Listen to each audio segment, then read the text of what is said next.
አዎ ፍቅር ይዞኛል እኮ እኔ ጉድ ጉድ ጉድ እግዚኦ እግዚኦ እግዚኦ እግዚኦ አንቺ ምን አጠፋው መሰረት ምን አጠፋው እኔ እኮ ቤተሰብ አስተዳዳሪ እኮ ነኝ እንዴት እንደዚህ አይነት ነገር ታደርጊያለሽ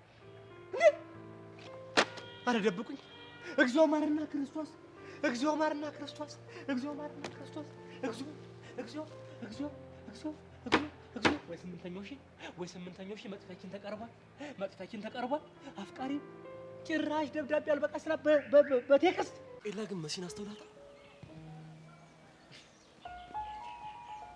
ምን ሆነች ነገረ ሰራ ሁሉ እየተቀያየረ ነው አልገባኝም በሐሳብ ጭልት ትላለች ብቻ ልትነግረኝ ያልፈለገችው ነገር በውስጧ እንዳለ እየተሰማኝ ነው እና ለምን አትጠይቃትም ሞክሬ ነበር ግን ደግሞ ልትነግረኝ ፈቃደኛ አይደለችም ለምን አላውቅም ደግሞ ከሆነ ሰው ጋር ቴክስት መደራረግ ጀምራለች ማን ነው እሱ ልትነግረኝ አልፈለገችም ታዲያ ልክ እኮ ናት እንዴት ይኸውልህ ምንም ቤስት ፍሬንዷ ብትሆን አንዳንዴ የምትደብቁ የራሷ ጉዳዮች አሏት ከኔ የሚደበቅ አዎና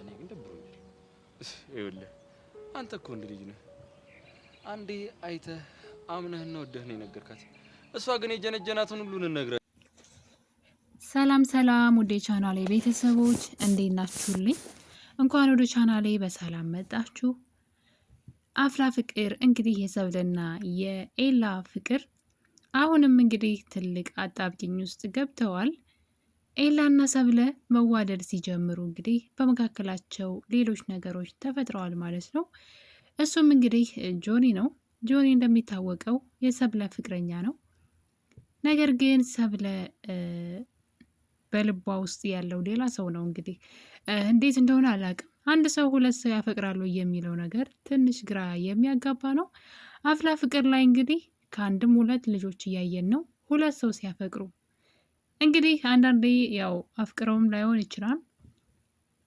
አንዳንድ ሰዎች በህይወታችን መተው ነገር ግን ላንወዳቸው እንችላለን በመለማመድ ዝም ብለን አብረናቸው ልንኖር እንችላለን ነገር ግን በመካከላችን ፍቅር ላይኖር ይችላል እና እንግዲህ የሆነ እውነተኛው ፍቅር ሲመጣ ነው የምናውቀውና እንግዲህ ሰብለ ጆኒን እንደምትወደው ነበር እንደምትወደው ነው እንግዲህ የምታውቀው እሷ ነገር ግን ልቧ ውስጥ ያለው ሌላ ሰው ነው ይሄ በጣም የሚገርም ነው ብዙ ጊዜ ሴትና ወንድ ቤስት ፍሬንድ ወይም ደግሞ ጓደኛ መሆን አይችሉም የሚባለው እንግዲህ ለዚህ ነው አንድ ሴት ምናልባት ሌላኛው ፍቅረኛ ብላ ያዘችው ሰው ጋር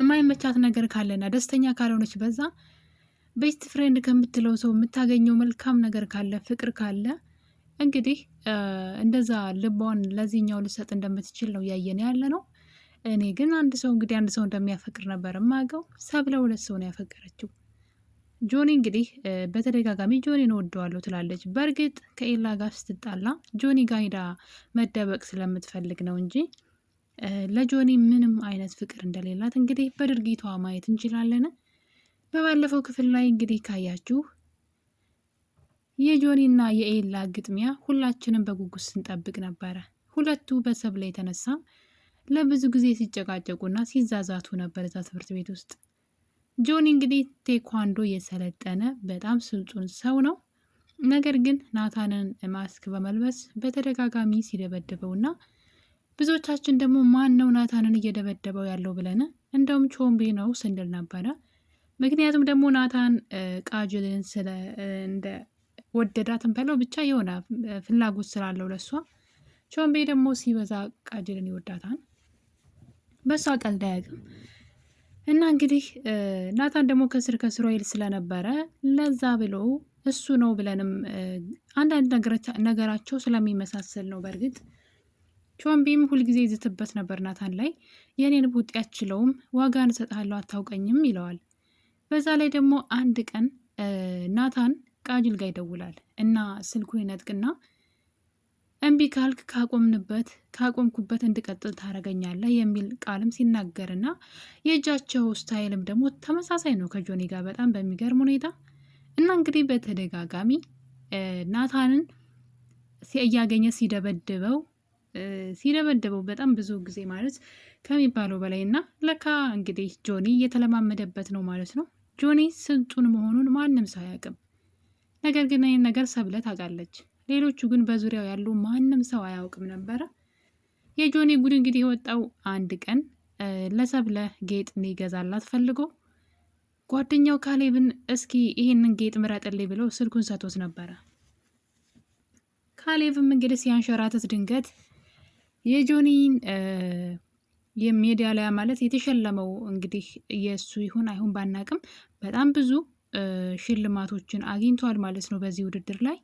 እሱን በማየት በጣም ካሌብ ይደነግጥና ቴኳንዶ ትሰለጥን ነበር ወይ ሲለው አይ ሞክራለሁ እንጂ አይደለም ማለት ታዲያ ሁሉ ምንድን ነው የተሸለምከው ሲለው የእኔ አይደለም የጓደኛዬ ነው ብሎ እንግዲህ ካሌብንም ዋሸው። ያ ማለት የሆነ ነገር አለ ማለት ነው። እንዲታወቅበት የማይፈልገው ምክንያት አለ።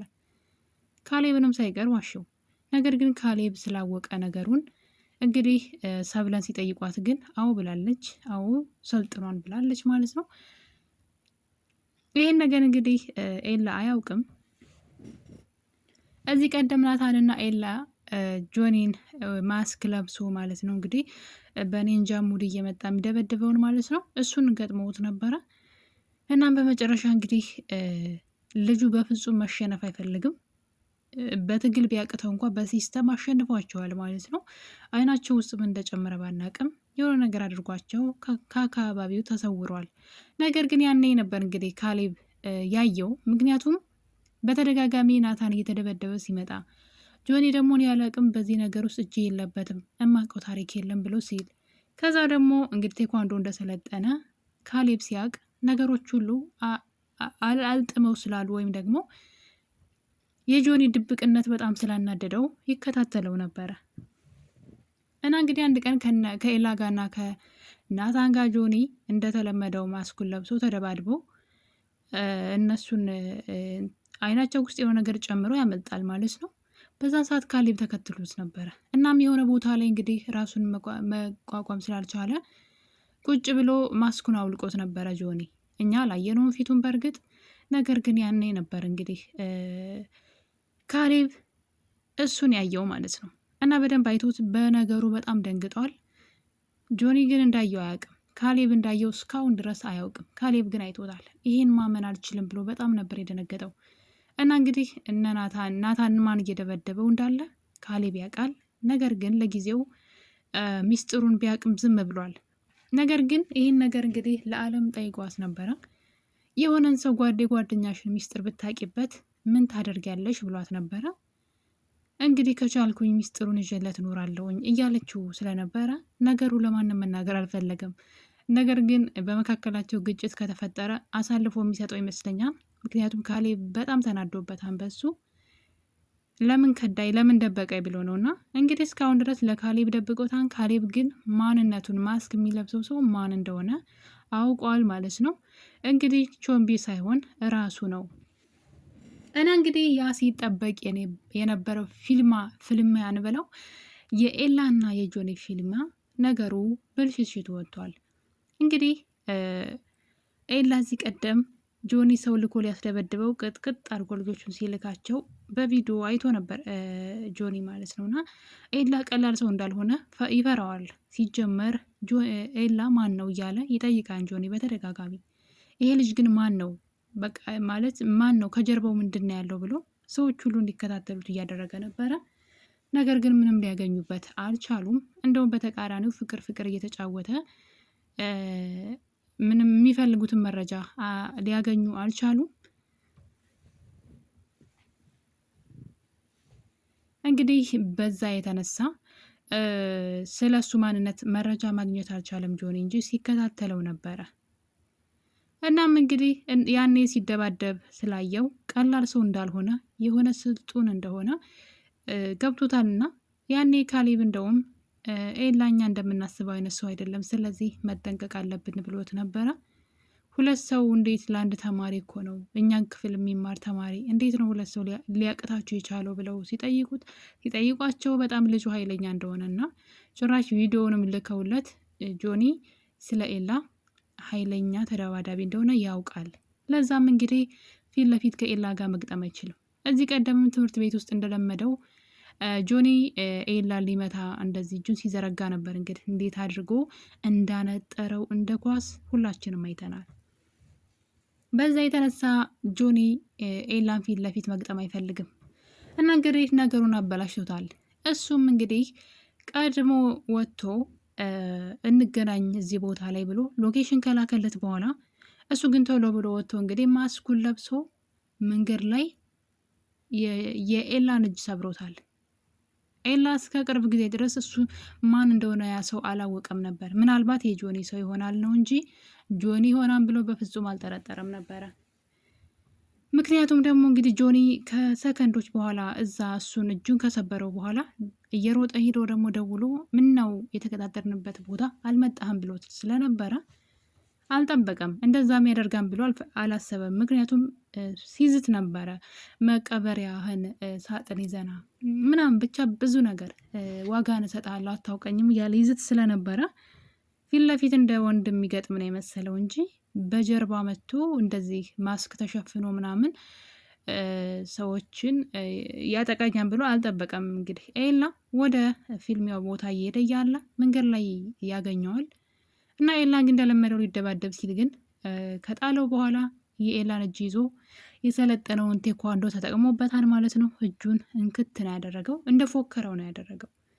እንግዲህ ለዓለም ይህ ግጥሚያ ይቅር ብላ ስትጠይቀው ብሰብረው አንድ እጁን ነው አታስቢ፣ እና እንግዲህ እሱ ደግሞ ለአንቺ ጥሩ ነው በማስታመም ስበብ ካጠገቧ አትርቂም በማለት እንግዲህ ለዓለም ሲነግራት ነበረ። እንዲህ ያለውን ያደረገው እጁን ሰብረዋለሁ፣ አንድ እጁን ሰብረዋለሁ እያለ ሲፎክር ነበረ። ያን ማድረግ እንደሚችል ያውቅ ነበረ። ሀሳቡም እሱ ብቻ ነው። ድብድብ አይፈልግም፣ ከሱ ጋር እንደማይችሉ ያውቃል። ነገር ግን እጁን ሰብሮ እንደዚህ ማድረግ ነበረ እና ስንጠብቅ በጉጉት የነበረው ነገር ሌላ እንትን ይዞ መልክ ይዞ መጥቷል ማለት ነው። እንግዲህ ኤላ እጁን አላስተረፈውም፣ በጣም ነው የሰበረው። እና እንግዲህ ከዛ በኋላ ኤላ በጣም ሲሰቃይ ነበረ። ደውሎ የት ነህና እንጂ እየጠበቅኩ ነው አለው። ከዛ እሱ ግን የሱ ሰው እንደነበረ የላከው ሰው የራሱ የጆኒ ሰው ሆን ብሎ መንገድ ላይ እንደዚህ እንዳስደረገው ስለገባው አልችልም ብሎት ነበረ። ለሌላ ጊዜ እናደርገው ቢለውም ጆኒ ግን ሙቼ እገኛለሁ ዛሬ ካልሆነ አለ። አያችሁ አይደለ? ጆኒ ምንም አይነት አቅም እንደሌለው እዚህ ጋር ማወቅ ትችላላችሁ። ግን በጣም እንትን ነው ማለት እንዴት ማሸነፍ እንዳለበት ግን ያውቃል። በጥንቃቄ ነው የሚያደርገውን እያንዳንዱ እርምጃ ፊት ለፊት አይደለም፣ በጥንቃቄ ነው የሚያደርገውና በፍጹም ከኤላ ጋር ግን ፊት ለፊት መግጠም አይችልም። እሱን ያየ ነው እንግዲህ በግድ ካልገጠም ብሎ ኤላን ሲያስቸግረው ነበር። ኤላ ደግሞ አንድ እጁ ለራሱ ተሰብሮ እየተሰቃየ ካልገጠምን ሙች እገኛለሁ አለው። እንደዚህ ሁኜ ብንገጥምም ብታሸንፍ አሸነፍክ ተብሎ አይቆጠርም። ስለዚህ ሌላ ጊዜ ይሁን ቢለውም አይሆንም ሲለው እንደዛ ከሆነ እኔ እንደሰበርኩ ትምህርት ቤት ውስጥ አውራልኝ ያለው አያችሁ። እና ጆኒ ምን ያክል አቅም እንደሌለው ማወቅ የምችሉት እዚህ ጋር ነው። እኔ እንደሰበርኩ እጅህን ለሁሉም ሰው ትናገራለህ እና የዛሬው ግጥሚያ ለሌላ ጊዜ ይሁን ተባብለው ማለት ነው። እንግዲህ ኤላ ሰባራ እጁን ይዞ ተመልሷል እና በጣም ያናድር ነበረ። ምክንያቱም እኛ እንደ ፎከራቸው የጠበቅነው ሁለቱ እንግዲህ ፊት ለፊት ሲፋለሙ ለማየት ብዙዎቻችን ማክሰኞ በቃ አንድ ወር ሆኖብን ነበረ። ነገር ግን የጠበቅነው ነገር አልሆነም። ጊዜው ደርሶ ሲመጡ የጠበቅነው ሳይሆን ተቃራኒ ጭራሽ ያልጠበቅነው ነገር ነው የሆነው እና እንግዲህ ጆኒ እያደረገ ያለው ነገር የፈሪ ድርጊትን ነው። ምንድን ነው ይሄ? መሸነፍ አይፈልግም፣ እንደሚሸነፍ ደግሞ ያውቃል። ስለዚህ ማድረግ የሚችለው እንደዚች አይነትን ቴክኒክን እየተጠቀመ ማሸነፍ ብቻ ነው፣ እስከ ጊዜው እስኪደርስ ድረስ ማለት ነው። ኤላ እንግዲህ የጎዳው ነገር ፊት ለፊት መሄዱ ነው። እንደሱ በብልሃት ቢሄድ ኑሮ እንደዛ አይሆንም። እሱ በእርግጥ የቀጠረው ፊት ለፊት ነው። ፊት ለፊት ሊጋጠመው ሲሄድ እሱ ግን ከጀርባ ሌላ ነገር እንግዲህ ማስክ አድርጎ እንደዛ ራሱን ሸፍኖ ማሸነፍ እንደሚችል ያውቃል።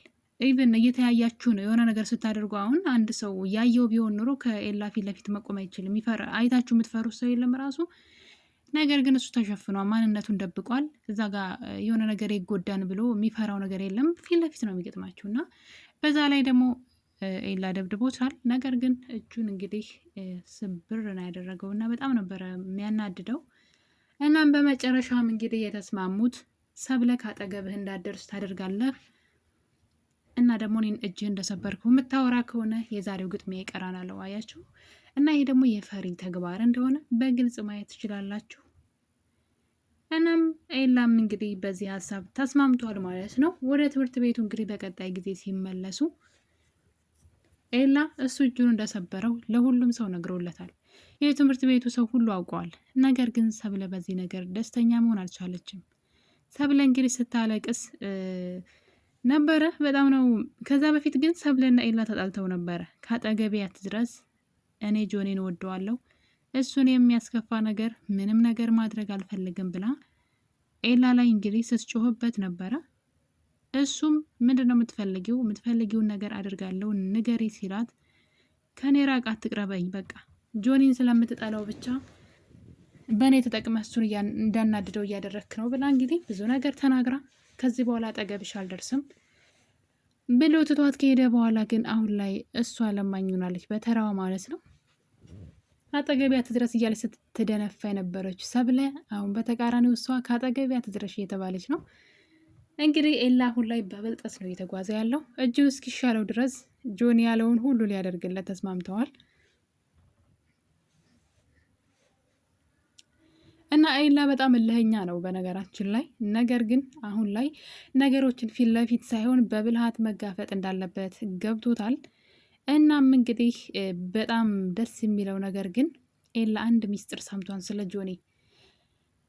እንግዲህ አለም ከኤላ ስርስር እያለች ነው። እሱም ደግሞ ያን ነገር እየተጠቀመበት ይገኛል። እሷን ማራቅ አይፈልግም። ካጠገቡ አድርጎ ሊጠቀምባት ይፈልጋል። እሷ የጆኒ ሰው እንደሆነች ስለሚያውቅ ለጥላቴ ጥሩ መከታ ትሆነኛለች ብሎ እንግዲህ እንደ ፍቅረኛ መስሎ ቀርበዋታል ማለት ነው። እናም በዚህ አጋጣሚ እሷ አንድ ሚስጥር አውጥታለች። እኔ ግን ጆኒ ብቻውን የመታህ አይመስለኝም፣ የፈለገ ቴኳንዶ ቢሰለጥን አንተ ለእሱ አታንስም ብላ እንግዲህ የጆኒ ሚስጥር አውጥታለች። ይሄ ነገር ሚስጥር ነበረ። ውድ ቤተሰቦቼ እንግዲህ አፍላ ፍቅር የሰብለና የኤላ ፍቅር አሁንም ሌላ ውስብስብ ነገር ውስጥ ገብቷል።